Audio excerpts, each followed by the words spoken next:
Nas eleições de 2018, os partidos políticos vão receber mais de 1 bilhão e 700 milhões de reais do Fundo Especial de Financiamento de Campanhas.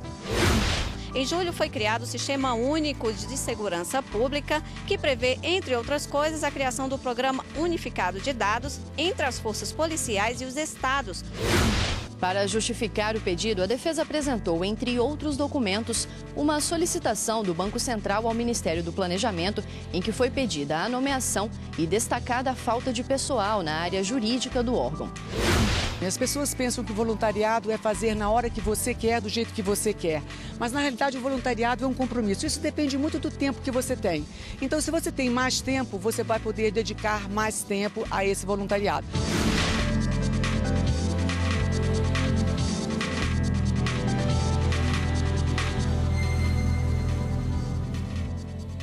Olá, boa tarde. Boa tarde. E agora pela manhã, a Polícia Civil e o Ministério Público do Rio de Janeiro deflagraram a Operação Saigon contra a prática do jogo do bicho. E quem tem os detalhes sobre essa operação e fala com a gente ao vivo é o repórter Gabriel Ciafrei.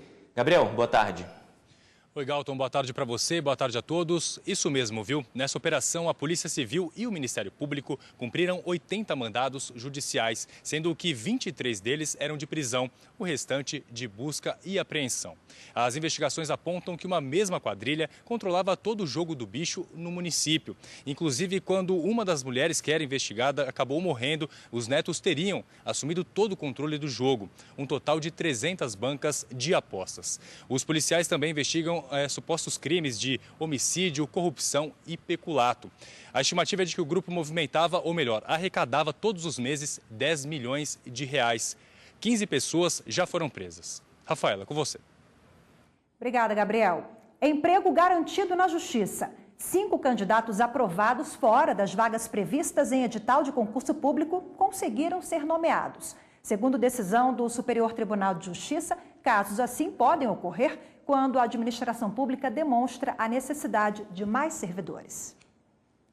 A primeira sessão do Superior Tribunal de Justiça determinou a posse de 5 candidatos que prestaram concurso para o cargo de procurador do Banco Central em 2013 e foram classificados fora do número de vagas. Para justificar o pedido, a defesa apresentou, entre outros documentos, uma solicitação do Banco Central ao Ministério do Planejamento, em que foi pedida a nomeação e destacada a falta de pessoal na área jurídica do órgão. Foi também comprovada a disponibilidade orçamentária da autarquia. No STJ, o ministro Og Fernandes, relator do recurso, considerou que foram reunidas provas suficientes para justificar a concessão do mandado de segurança. O ministro explicou que o direito subjetivo à nomeação acontece quando o candidato é aprovado dentro do número de vagas previstas no edital, quando há preterição na nomeação por não observância da ordem de classificação e quando surgem novas vagas durante a validade do certame e a preterição. Destacou ainda a decisão do Supremo Tribunal Federal, que assegura o direito subjetivo à nomeação em situações excepcionais, exatamente como a que foi provada no caso. Nós não temos no Brasil, infelizmente, uma lei geral de concursos públicos. A evolução que nós tivemos recentemente, né, também no âmbito do STJ e de algumas outras cortes locais, foi no sentido de se reconhecer o direito subjetivo à nomeação quando o candidato aprovado, mesmo fora do número inicial de vagas, comprovar que a administração pública tem necessidade. Então, o STJ, e no que foi acompanhado, né, inclusive pelo Supremo posteriormente, inaugurou esse entendimento que vem sendo aplicado, né, de forma reiterada por todos os tribunais do Brasil. Tribunal Superior Eleitoral publica critérios de distribuição do Fundo Especial de Financiamento de Campanhas. Nas eleições de 2018, os partidos políticos vão receber mais de 1 bilhão e 700 milhões de reais do Fundo Especial de Financiamento de Campanhas. São os próprios partidos que decidem como será feita a distribuição. A Justiça apenas verifica se a sigla destinou ao menos 30% das verbas para financiar a candidatura de mulheres. Os valores só ficam disponíveis após a documentação ser entregue à Justiça Eleitoral. Dos 35 partidos, 26 já entregaram os documentos ao Tribunal Superior Eleitoral. E atenção, hoje é o último dia para agendar a perícia médica para quase 179 mil beneficiários de auxílio doença ou aposentadoria por invalidez. Quem foi convocado para fazer a revisão precisa marcar a perícia até esta segunda-feira, dia 13 de agosto, pelo telefone 135. E quem não agendar o exame vai ter o pagamento do benefício bloqueado até regularizar a situação. O INSS está fazendo um pente fino nos benefícios para confirmar se os segurados continuam mesmo sem condições de trabalhar. E veja a seguir, Brasil, um dos países mais violentos do mundo. Quais são as alternativas para mudar esse quadro? Em julho foi criado o Sistema Único de Segurança Pública, que prevê, entre outras coisas, a criação do Programa Unificado de Dados entre as forças policiais e os estados.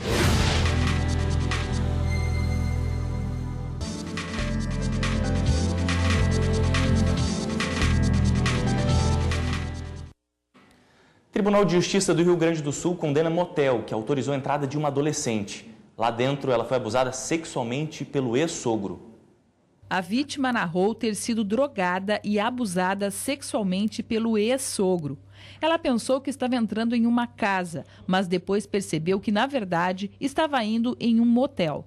Mesmo negando o abuso, o homem foi condenado criminalmente pela prática de abuso sexual junto à 6ª Câmara Criminal. O Ministério Público também ajuizou ação de apuração por infração administrativa do estabelecimento, que permitiu a entrada da jovem sem documento de identificação.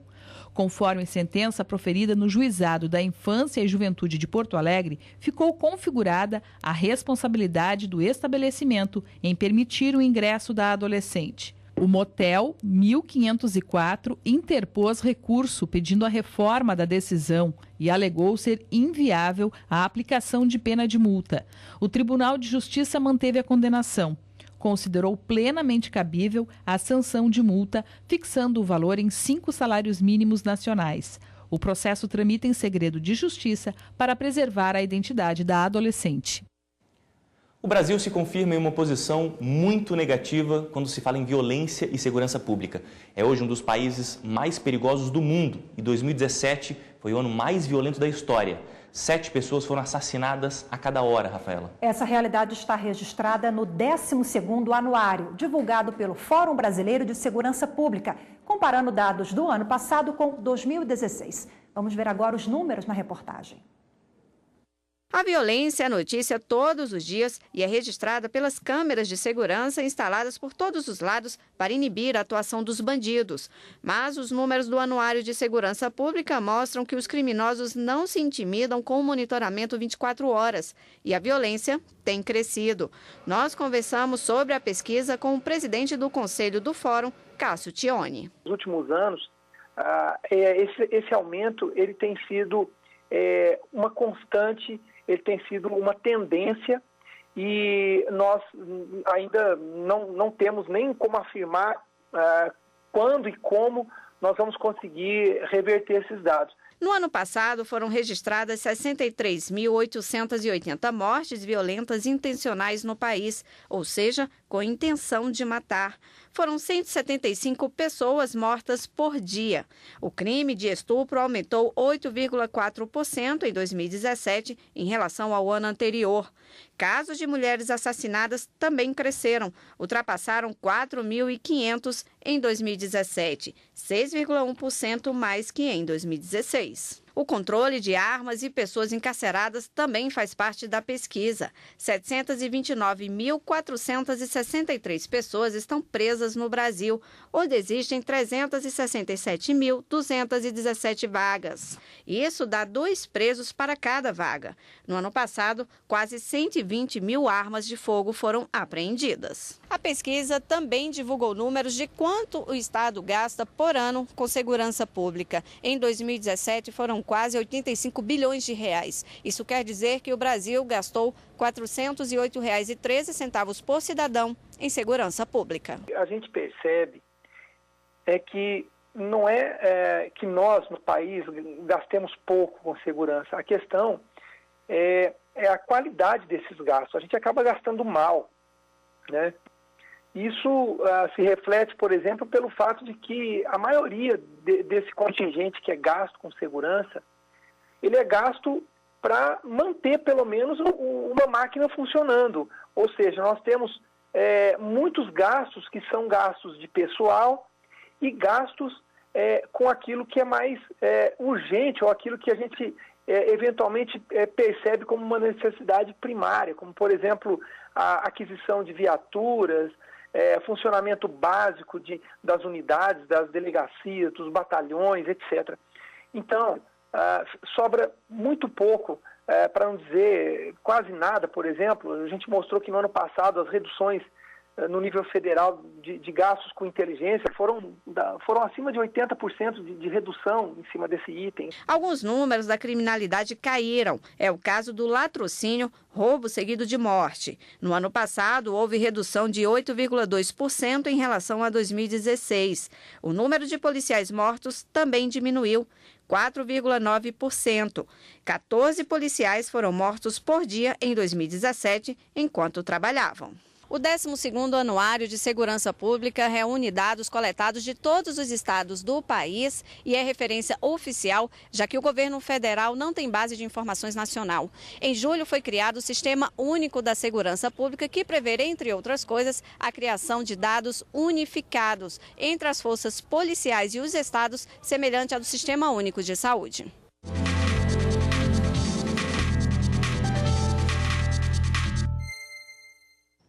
E para falar sobre esses números preocupantes, nós convidamos o advogado criminalista Amaury Andrade. Boa tarde, doutor. Obrigado, é um prazer sempre estar aqui com vocês. A gente viu aí na reportagem agora 63 mil mortes violentas intencionais.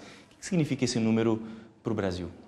Então, isso é um número que atribui diversos fatores. Fatores como entrada de armas no país de forma ilegal, tráfico de drogas, as brigas entre as facções, a falta de conscientização do homem no sentido de poder valorizar a mulher, no caso do feminicídio. Então, é um conjunto de fatores muito vinculado a fatores sociais e de segurança pública também, que acarreta tanto um número tão alarmante como esse. Agora, as maiores taxas de mortes estão nos estados do Rio Grande do Norte, seguido pelo Acre e Ceará. E as menores, São Paulo, Santa Catarina e aqui no Distrito Federal. Queria que o senhor explicasse um pouco essas diferenças. O que revela isso? Isso, a diferença gera em torno da segurança pública de cada estado. Brasília, por exemplo, Distrito Federal, é visto como um estado, de fato, que tem uma segurança pública bem acirrada, né? Já no Ceará, no Rio Grande do Norte, como você bem colocou, já são estados que têm uma violência muito acirrada e muito grande. Então, um dos fatores é a falta de estrutura da segurança pública desses estados. A gente também viu na reportagem da Carolina Chaves que estupros e violência doméstica também tiveram aumento dos casos. Como explicar esse aumento? Bem, a lei em si ela não consegue frear essa questão. Tanto que a Lei Maria da Penha, com seus 12 anos, né, de vigência, e o feminicídio, que também agravou a pena, não fez com que diminuísse os fatores de diminuição desse tipo de violência. O que é atribuído são esses diversos fatores. Um dos mais importantes, no caso do feminicídio especificamente, é a valorização e conscientização do respeito à mulher. Ainda existe no nosso país um Estado muito machista, né, onde o homem sobrepõe a mulher nas questões de violência doméstica. Então, nós temos que entender que o Código Penal e a Lei Maria da Penha, ele não veio para trazer a solução, e sim, acredito eu, que a conscientização da humanização vai ser uma questão muito mais relevante para tratar esse tipo de violência, especificamente o feminicídio. Agora, legislações nós já temos, né, várias leis sobre esse assunto, então, além de uma conscientização, falta também uma política pública, né? A política pública, sim, inclusive para tratar com mais evidência o planejamento familiar, né? As pessoas hoje precisam se conscientizar que a família, o seio da família, a convivência harmoniosa, o respeito aos limites, né, as diferenças, né, possam se conscientizar mais a sociedade no sentido de diminuir esse número tão alarmante. Com esses dados de 63 mil mortes violentas intencionais, primeira pergunta que eu fiz, a briga entre facções seria um dos motivos? O Estado perdeu um pouco o controle do combate à violência? Tem algo relacionado a esse ponto também? Tem muita relação, porque as facções criminosas estão muito vinculadas ao tráfico de drogas. A droga em si ela é uma mazela muito grande no nosso país. E quando trata-se de brigas entre facções, a briga, em boa parte, é pelo domínio das áreas de influência da droga, e isso ocasiona, consequentemente, um grande número de mortes. Agora, é curioso, que nós vimos na reportagem também da Carolina, que o número de mortes de PM, de policiais militares, esse número diminuiu um pouco, né? Nem mais tanto. ou menos. Com o advento da Lei 13.121, que agravou o artigo 121, tornando um crime hediondo, né? Matar policiais nessa situação. Isso foi bom? Isso foi bom, porque inseriu no Código Penal essa forma de agravar a pena, mas, como eu disse anteriormente, o Código Penal, a lei em si, ela não consegue frear. Então, mesmo com a inserção da qualificadora do inciso 7 do artigo 121, não tem como. Ok, a Maria Andrade, mais uma vez, obrigada pela participação. Né? Obrigado, doutor. Eu agradeço, está sempre à disposição. E por falar no assunto, mais um caso de violência foi parar na justiça. Um homem, depois de discutir e agredir a companheira com socos e empurrões na saída de um bar, foi condenado a 3 meses de detenção. Ele acabou tendo a sentença convertida para restritiva de direitos. O Ministério Público do Rio de Janeiro recorreu e a 5ª Turma do Superior Tribunal de Justiça reafirmou que não é possível substituir a pena privativa de liberdade por restritiva de direitos em casos de violência doméstica contra a mulher. E você vai ver no próximo bloco do Jornal da Justiça, crianças em busca de um futuro melhor. O Nosso Lar recebe crianças em situação de vulnerabilidade, que foram retiradas do convívio familiar porque tiveram direitos violados pelos pais.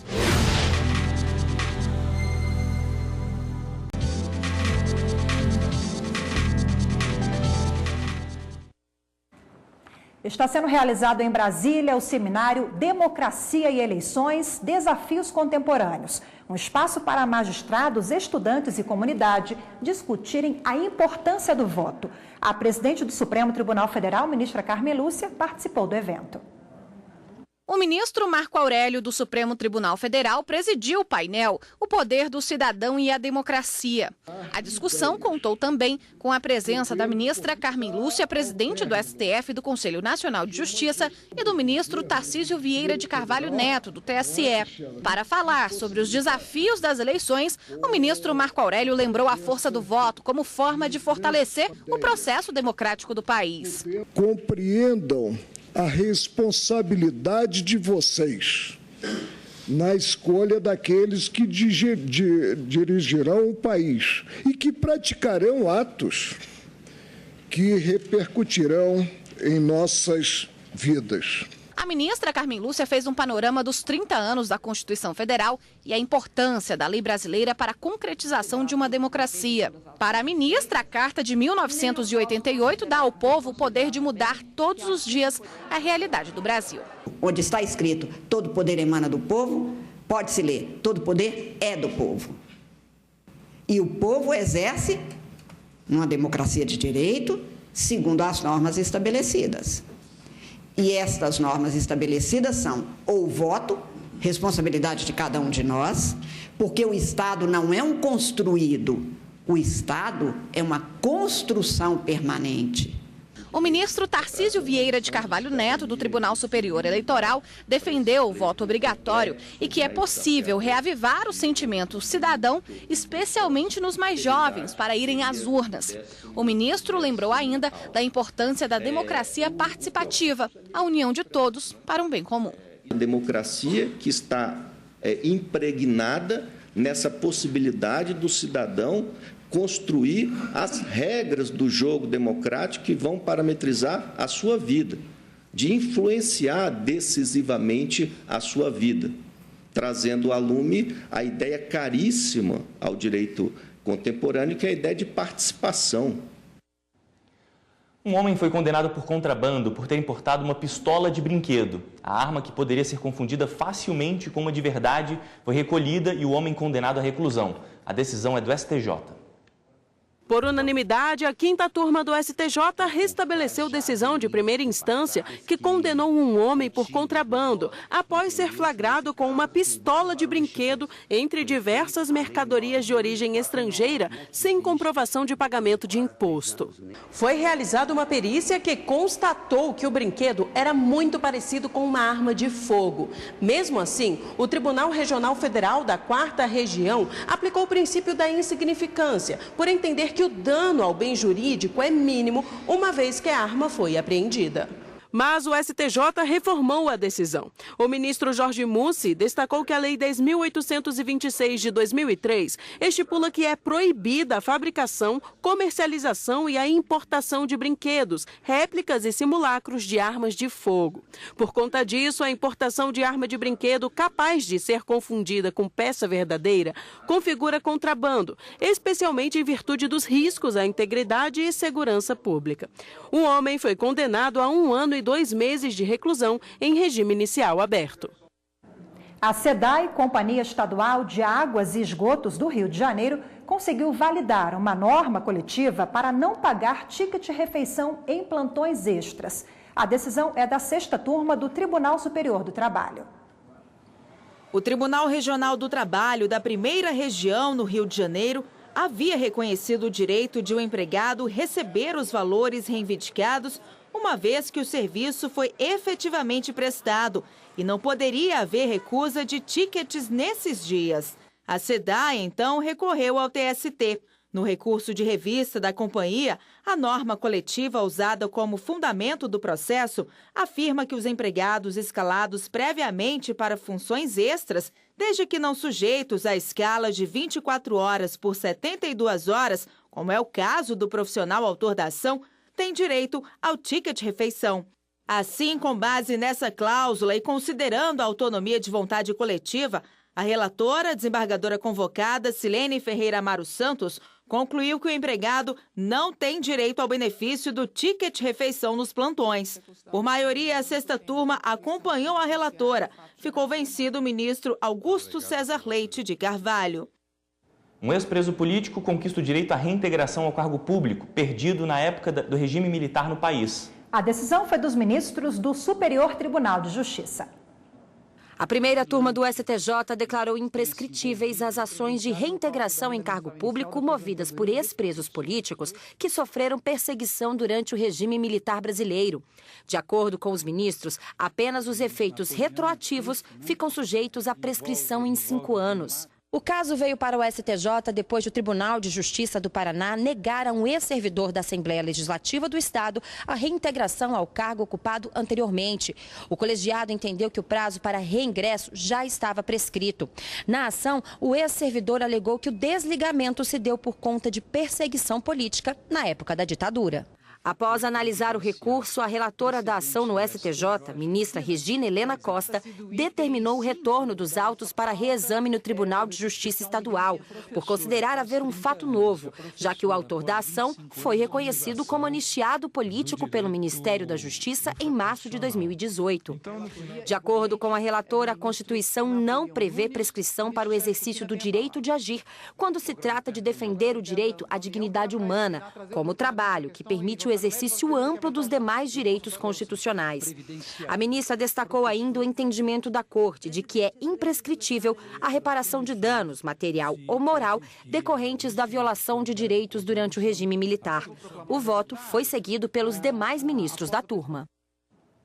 Crianças vítimas de abusos, maus tratos, violência dentro de casa e até desnutrição estão encontrando uma nova opção de vida em Brasília. Pois é, após serem retiradas do convívio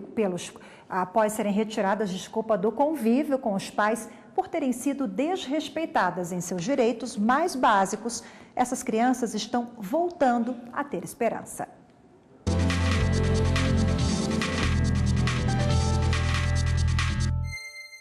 onze anos de idade, uma vida inteira pela frente. Hoje ele corre, brinca, sorri, mas nem sempre foi assim. O menino conta tímido o motivo. O meu pai me batia. Aí eu ficava na rua.